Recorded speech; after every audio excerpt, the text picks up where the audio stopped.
O espetacular Homem-Aranha é um dos super-heróis mais famosos de todos os tempos, e ouso a dizer, o personagem mais famoso e mais popular de toda a Marvel Comics. Criado por Stan Lee e Steve Ditko em 1962, o Cabeça de Teia completou em 2022 60 anos de sua primeira aparição, em Amazing Fantasy número 15, lá nos Estados Unidos. E no vídeo de hoje eu separei para vocês 10 histórias de grande destaque do Teioso, e que mudaram a trajetória do herói mais famoso da Casa das Ideias. Eu sou o Vitinho e você está na Power Zone.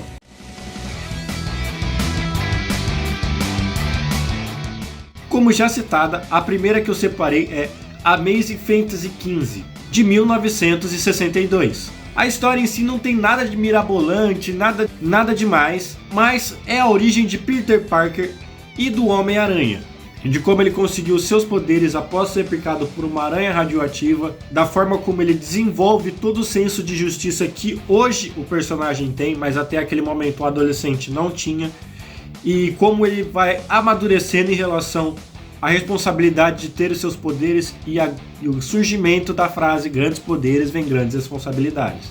Essa talvez seja a história de origem de um super-herói mais famosa de todos os tempos. Em 1965, a dupla criadora Stan Lee e Steve Ditko escreveram uma história do Cabeça de Teia, mostrando toda a sua superação e força de vontade, e ela ficou conhecida como E Se Esse For o Meu Destino, um mini arco de 3 capítulos envolvendo os capítulos 31, 32 e 33 de Amazing Spider-Man, daquele ano, de 1965. Nessa história, Peter havia acabado de ingressar na Universidade Empire State e, junto disso, além de lidar com a vida universitária e as contas sempre atrasando, como é padrão do personagem, Peter tem que lidar com uma doença raríssima e terminal da sua tia May. E Peter, além de tudo, tem que lutar contra o Planejador Mestre, e nessa história nós vemos uma das maiores cenas de superação de todos os heróis e uma das mais importantes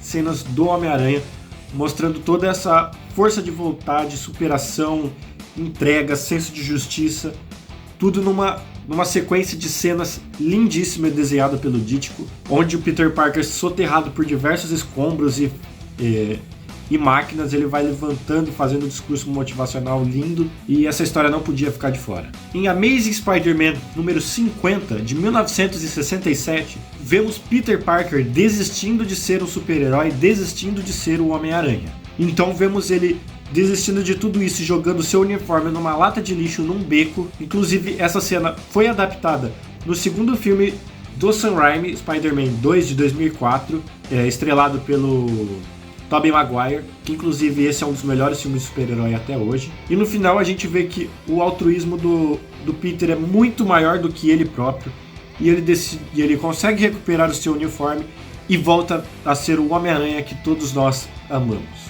Em 1973, temos um dos eventos mais marcantes das histórias em quadrinhos de todos os tempos e um dos mais importantes da vida de Peter Parker e do Homem-Aranha, que é a morte de Gwen Stacy. Gwen Stacy foi o primeiro grande amor da vida de Peter, e sua morte foi um choque não só para ele, mas como também para os leitores que não estavam acostumados naquela época a ver a morte de uma personagem tão importante quanto a Gwen era para as histórias do Homem-Aranha. Mais do que isso, o evento da morte da Gwen, ele é tão importante, tão significativo para a vida de Peter Parker. Esta é uma das mortes irreversíveis dos quadrinhos. Poucas são essas as mortes irreversíveis, e o Peter é talvez o personagem que mais tenha que lidar com elas. Como, por exemplo, a morte do tio Ben, a morte da Gwen e até da Jean DeWolf, que não é uma personagem tão relevante, mas que também foi uma personagem que morreu e nunca mais voltou. A Gwen Stacy, a gente se acostumou a ver ela de volta nos quadrinhos após uma Gwen de outra realidade se tornar uma Mulher-Aranha. Mas a verdade é que a Gwen Stacy do Peter que a gente conhece nunca mais voltou. Essa história também consolida o Duende Verde como principal nêmesis do Homem-Aranha, já que é num conflito entre os dois que acaba ocorrendo a morte da Gwen. E falando em morte definitiva, não podemos deixar de citar a já citada Jean DeWolf. A morte da personagem em si, como eu disse, não é tão impactante para o Homem-Aranha, mas a história que envolve ela em si é muito importante para todo o cenário dos quadrinhos. Afinal, Peter David e Rick Buckler mostram cenas da morte da Jean Wolfe nunca antes ilustradas da forma que foram. Uma personagem caída com os olhos arregalados e os braços abertos em cruz, inerte, sem vida e sem nenhum tipo de expressão, é extremamente chocante para os leitores da época. É uma mistura do antigo noir com de uma caçada investigativa atrás de quem cometeu esse e outros assassinatos pela cidade. Se você quer se emocionar com o Aranha, a história O Menino que Colecionava Homem-Aranha é ideal para você. Nessa curta história de apenas 11 páginas, o roteirista Roger Stern e o desenhista Ron Frenz fizeram uma das histórias mais emocionantes e mais simples de toda a história do Homem-Aranha. Nela, a gente vê o Homem-Aranha visitando uma criança que dizia ser a maior fã do Homem-Aranha de sempre, mostrando para ele todos os recortes de jornais, notícias e tudo que envolvia o Aranha, essa criança tinha colecionado. Então, o Peter conta tudo para ele, desde quando ele foi picado pela aranha, do motivo do porquê ele lutar contra o crime e principalmente ele revela o seu maior segredo. Essa história, mesmo não tendo nenhum grande vilão, ela é extremamente emocionante, com um final, uma reviravolta no final linda, e ela é tão bonita, essa história, que mesmo sem um grande vilão, ela ainda ganhou um trecho, ela ganhou uma adaptação na animação do Homem-Aranha de 1994. Inclusive, a melhor animação do Cabeça de Teia até hoje. Quadrinhos de super-herói não costumam mostrar muito o casamento dos heróis, mas com o Homem-Aranha foi diferente.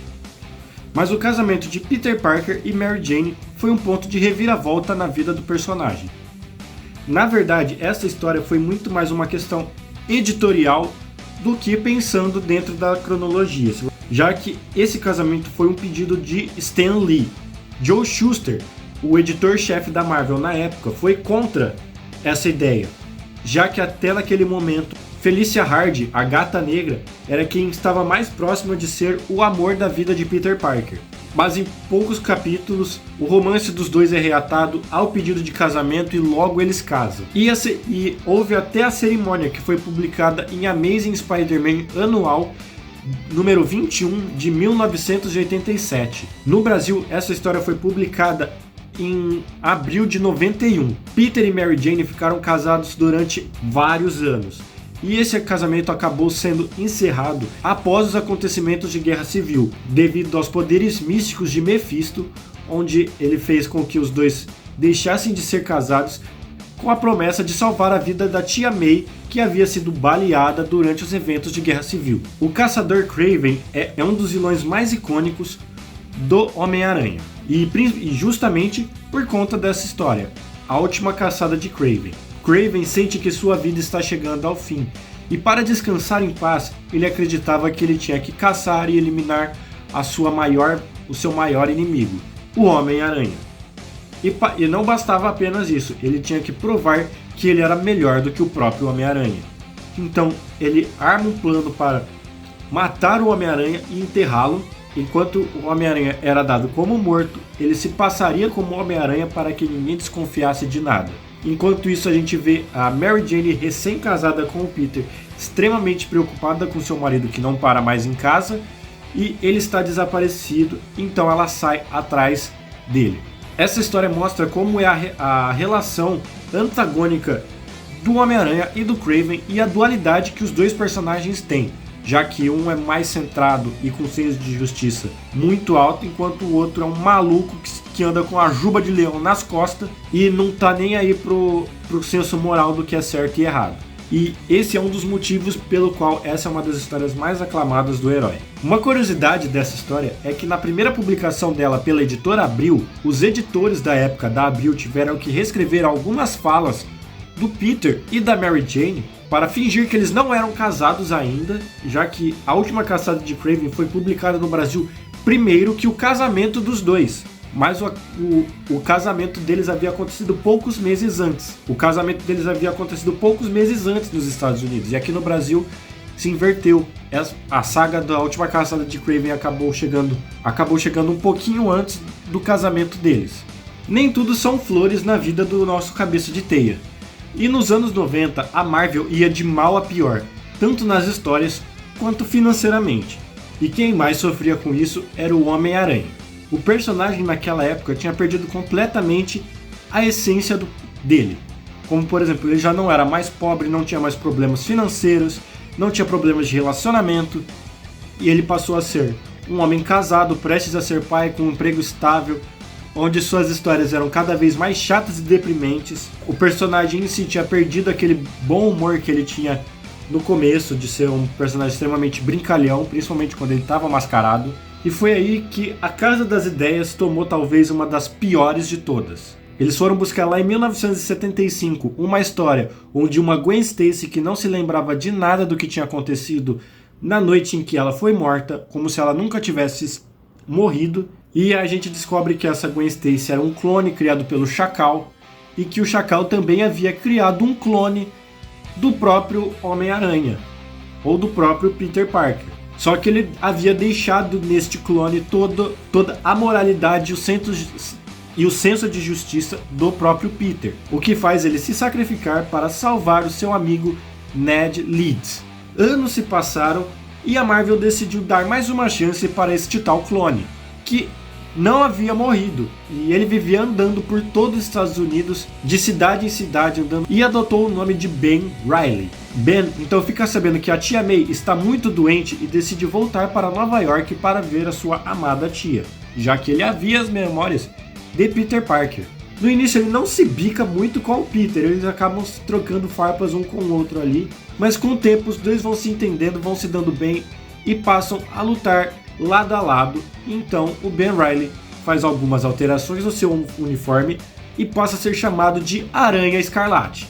Então o Ben e o Peter passam a lutar lado a lado, enfrentando alguns vilões, como por exemplo o Chacal mais uma vez, e o Kane. E o Kane é mais um clone maluco do Peter.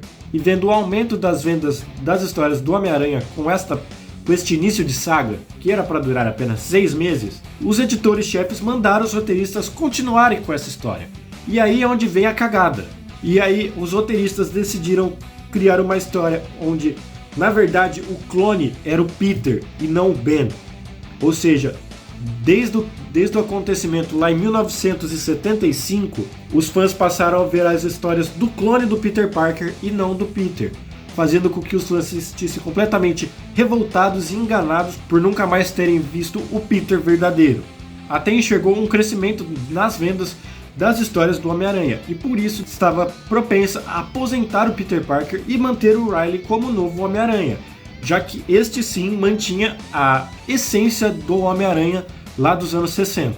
Mas devido a vários problemas internos editoriais, tanto problemas externos com o público, fizeram com que a qualidade das histórias fossem cada vez ficando pior e pior e pior. Então a pressão dos dois lados queriam que o Peter Parker voltasse como Homem-Aranha. Só que a Marvel já não sabia mais como fazer isso.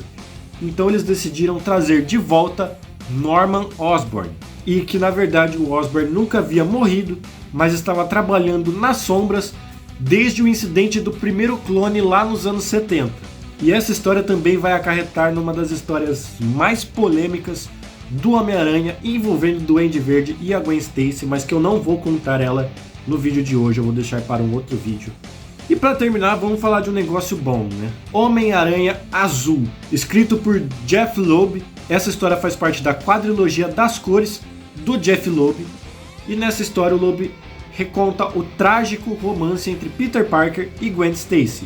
Apesar da história mostrar alguns vilões como o Lagarto, o Rhino, o Abutre e diversos outros, o foco principal dessa história é principalmente no romance entre a Gwen Stacy e o Peter. Apesar dessa história se passar no início dos anos 2000, o Jeff Loeb consegue trazer a essência, o clima dos anos 60, 70, ali onde a Gwen ainda estava viva, e consegue trazer uma voz para o Peter como narrador, em momentos usando um pouco de ironia e momentos usando um pouco de melancolia, já que provavelmente era um Peter do futuro contando o que aconteceu, já sabendo o que viria a acontecer nesse meio tempo. Fora a arte do Tim Sale, que consegue emular perfeitamente as artes do Steve Ditko e do John Romita Sr., trazendo um clima de anos 60 ali, simplesmente perfeito. Além de tudo, é uma linda homenagem para Gwen Stacy que nunca mais veremos nos quadrinhos. Então é isso, galera, esse foi o vídeo das 10 histórias que eu separei do Homem-Aranha. Eu espero que vocês tenham gostado. Todas as histórias que estiverem disponíveis para venda, eu vou deixar um link aqui na descrição do vídeo, tá certo? Para vocês poderem comprar e desfrutar dessas histórias. E a lista ela foi organizada em ordem cronológica de publicação. Eu não separei ali por importância ou por gosto pessoal, mas sim de ordem cronológica, tanto que a do Jeph Loeb é a mais recente. Se vocês gostaram, deixa seu like, se inscreve no canal, comenta aqui embaixo se você já leu alguma dessas histórias e qual você mais gosta. Eu vou ficando por aqui, a gente se vê no próximo vídeo. Falou!